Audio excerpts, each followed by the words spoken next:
This is your last margin call with your hosts, Beck and Tim.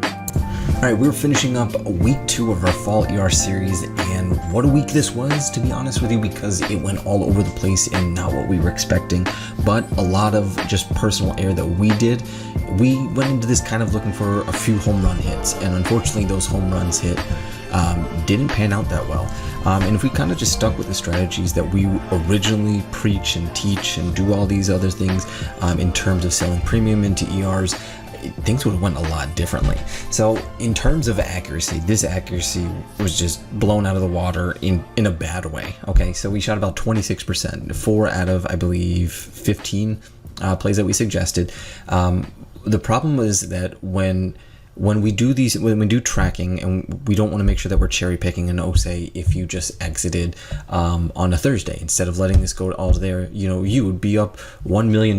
We don't want to do that, but at the same time, it's important to note that most of these plays on a Friday in the morning, close to expiration, you would be sitting at a positive return this week. And unfortunately, you had Tesla that went out. You had Chipotle that went out. You have just all these different names that turned into $200, $300, $400 losses that were positive in the morning. Okay, so it's very important to know that simply just because we're holding to expiration doesn't mean that you need to hold to expiration.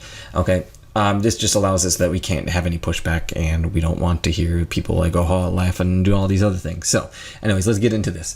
The main thing that I really want to talk about, and the one that I have up on the screen right now, is Snap. All right.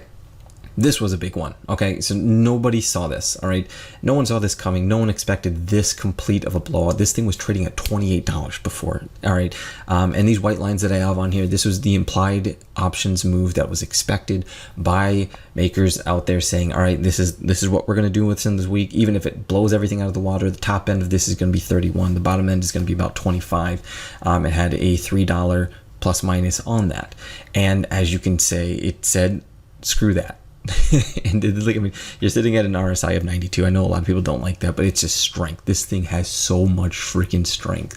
And then when you get moves like this, where you get bursts that are double, triple, quadruple times the implied move, you get events like this. So when it blows that implied move out of the water, either it's going to be a mad rush because this is a way overreaction, or this is going to be a huge, huge squeeze. And that's exactly what happened. These don't happen often. This is kind of like what we were talking about with IBM last week, is that it typically makes these big moves and causes these mass panic, mass euphoria type events that is fueled by options betting and options that were placed during that time and leading up to it, and underlying positions by whoever's involved. Okay, so don't think that this was a norm or that this will happen in the future, because this is very much not so. So that's what we did. We ran, I believe it was a 31. We did an iron condor on it, obviously, because that's what we do. Like a 31, 34. We were risking about 250 after what you were collecting. So it hit the max. It hit max upon expiration, and before it was sitting at about 60% that you could have got away licking your chops and saying that really hurt. So that's what we had to deal with. It's not that big of a deal, but just I really want to emphasize this doesn't happen often. Okay, one of the other ones. So this is what we were looking at too. The implied move, and we're sitting at here for IBM. We kind of broke this down into, we had 2 levels here. We had what I call the middle bracket, the one that I expected it to hit, and then we had outside of the implied support line what the implied move was saying, what the chart was saying, and try to build something off of that. We went with another iron condor, and this one blew it out of the water again. But you're noticing a little move back up in there, because most of the time probably people are playing standards rather than weeklies when it comes to this. So you're probably looking at a repositioning of the November contracts rather than a repositioning of this following week's contracts, which means a move more towards the 120 or giving up that 115 you'll be seeing in the next week or so. and that's how you can get these shifts based off of these moves on these binary events that can happen. Okay, so just wanted to give you a quick rundown of like what it looked like, how it's played. You'll notice the reversions back up into this gap area, or a final push down there, or maybe a little bit more consolidation, but I think you'll get that move before that November 15 or November or whenever that is expiration date. Another one that we had that we were trying to tackle and look at is this one. This is the one I wanted to hit. So we're going to get rid of everything. Just here, we'll clear everything off. All right. When has Tesla ever not made a ginormous move on ER? Okay, so we're going to go back to January 28th, right? January 28th. Blew it out of the water. All right. We're going to look back at to March. Fell. How much did that fall? I know this is different, and it was different chart and everything, but you're seeing about a 10% drop off that. Okay, and then here, all right, we have on July, all right, pop, then dropped more or less. So you get the general idea that there's movement when it comes to this ER, and we just freaking had, what do we have here? No freaking movement whatsoever.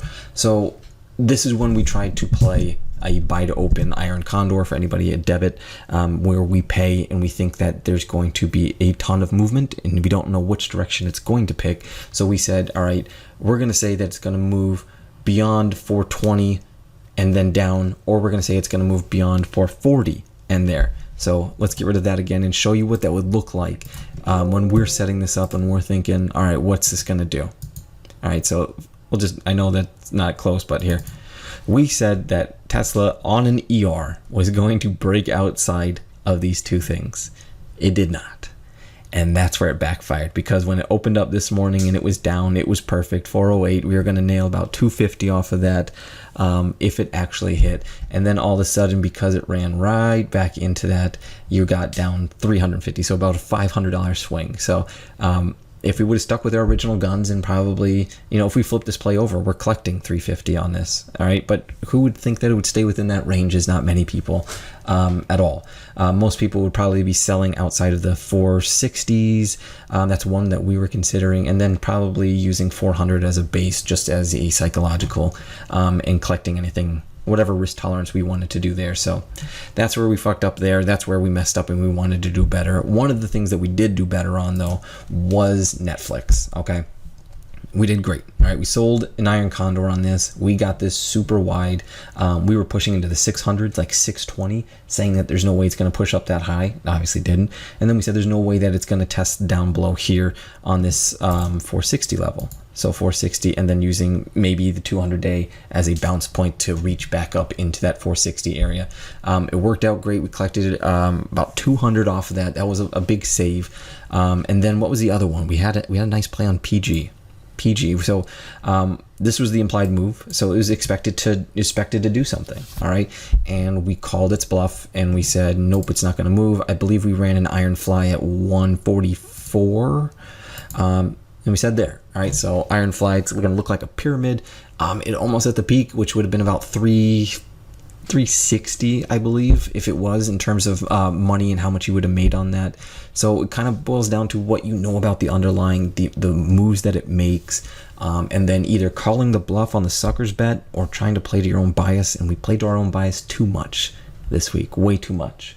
All right, one of the other ones too that we were really trying to nail in terms of it's called expansion. Okay, we'll just call it expansion. All right, was Intel. All right, when we run a double diagonal on this, what you're going to be doing is, depending on if you're buying to open or selling to open, you're going to be selling a strangle, which means that you're going to pick 2 points on the chart that there's no way that it's going to go below this during here. All right, so I believe we picked about 51. We'll just put it right about there. That was the 50-day, which we were targeting, and then we did about 57. All right, so 57, we'll just right above the 200-day. So we said it's going to stay in here between this week, all right? And then next week, it's going to continue its move outside, all right? So next week, meaning October 30th, all right? And that's when we have, inside this week, we wanted to collect it, and it was about $50 that we probably would have collected within here. And then next week we have open expansion of the contracts themselves. If this would have burst to the upside, if it would have burst to the downside even further, you're just collecting that all like it's a naked call. All right, so that's why we wanted to set that up, and the history and why we wanted to set this up and why we chose this is simply because, look, all right, you have July, it made that exact same move. All right, makes the exact same moves off of going up here in January. All right, and then, this one, there's a lot that was going on there, a lot that was going on overall in the market that week as well. So learning to set these up and why we want to set them up, how we want to set them up, and the biases. So right here, knowing that these are going to make big moves and we don't know how to handle that, we don't want to play directional by meaning, all right, we're just going to grab some uppies or some downies and grab some puts and some calls. We're going to use the spreads that we have, and the spreads that we have is, you can either run a direct strangle straddle, a bite open, and just do that, don't even cap it. Or you can switch to the iron flies. You can switch to a buy to open iron condor. Basically anything that it says we want a lot of movement, but we want movement within a certain amount is the thinking that you need to have, and the way that you need to tackle this overall. All right, so next week what we have is we have a ton. There's about 30 plus plays that we really want to target, and we got to make up for this because I think we were down about like 799 off of like a 200 from the previous week, which means we're at about a negative 500 for this series, and that was all just because of bad decisions. We should still be up. So we're gonna be selling a lot of premium next week, and we are going to say we're gonna call the bluff. And if tech and everything wants to make a big move and call our bluff and have moves like these all week long, I think you're going to have a lot of rich people out there if they guess right and they get lucky. But I think the options market is also plotting and planning for that as well. So you'll think that you'll be getting these big moves, and then once the IV adjusts to that, you'll be realizing what happened. All right. So make sure that you're playing accordingly. Sell extra wide. Sell beyond the implied move. Cap it off for your own safety. Number one, and that's just how we're going to tackle this and move forward. All right. So we will be seeing this next week. Everything kicks off Monday. Monday is actually right after hours. Usually you get about a Tuesday kickoff for everything, but Monday kicks off, and this is the week before the election. All right. So things are going to either need to beat heavily or just completely be trash in order to get these big moves, because they're going to have to be repricing an entire candidate, their policies, the policies of the House, the Senate, and just how that's going to play out with what they're going to be doing with tech in general, in terms of regulations, in terms of taxing, corporate tax, just everything. All right, so we're not going to go into all of that, but that's what you have to play through. That's why I think selling and stalling is going to be the key for this week. All right, so follow us along on this. Last Margin Call on Twitter. It does require a donation of any amount in order to see the plays as they happen, or you can just wait until after they report. We'll throw it up on Twitter. We want to show full transparency. We want to show the losses. We want to show our thinking on how we set this up. We don't want to just say uppies or downies. Okay, so we'll see you then. Enjoy your weekend, everyone.